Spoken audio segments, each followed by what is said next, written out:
Kantara teammates శక్తి team కంటే తక్కువ ఉన్నా కూడా ప్రేరణ ఫుల్ కాంపిటీషన్ ఇస్తుంది శక్తి టీంకి. ఈ ఫైట్‌లోనే ప్రేరణ వచ్చేసి సీతను కాలుతో కొట్టింది. సీత ఆర్గ్యూ చేసింది, "ప్రేరణ కాలుతో కొడుతున్నావు కొట్టొద్దు" అని. అప్పుడు విష్ణుప్రియ వచ్చి తనకు సపోర్ట్ చేసింది. అప్పుడు వదిలేసింది ప్రేరణ సీతను.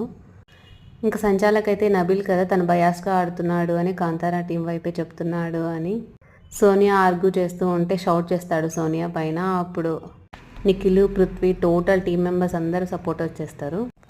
కాంతారా టీంలో అందరూ ఫిజికల్గా వీక్ ఉన్నా కూడా వెల్ ట్రైడ్ అనమాట. బట్ తన టీం చీఫ్ అయితే చేతులు ఎత్తేసాడు. అసలు ఏమీ గేమ్ ఆడట్లేదు. ఈవెన్ మణికంఠ తనతో ఆర్గ్యూ కూడా చేశాడు, "అబ్బాయి నువ్వు గివప్ ఇచ్చేసావు గేమ్కి" అని. ప్రభావతి ఒక రెడ్ ఎగ్ పెట్టేసింది, అది నిఖిల్కు దొరికింది. ఇంకా యష్మి ట్రై చేసి చేసి గేమ్లో ఫిజికల్గా అయ్యారు కదా అందరూ. సో తనకు కొంచెం పెయిన్ఫుల్గా అనిపించింది, ఏడ్చేస్తుంది.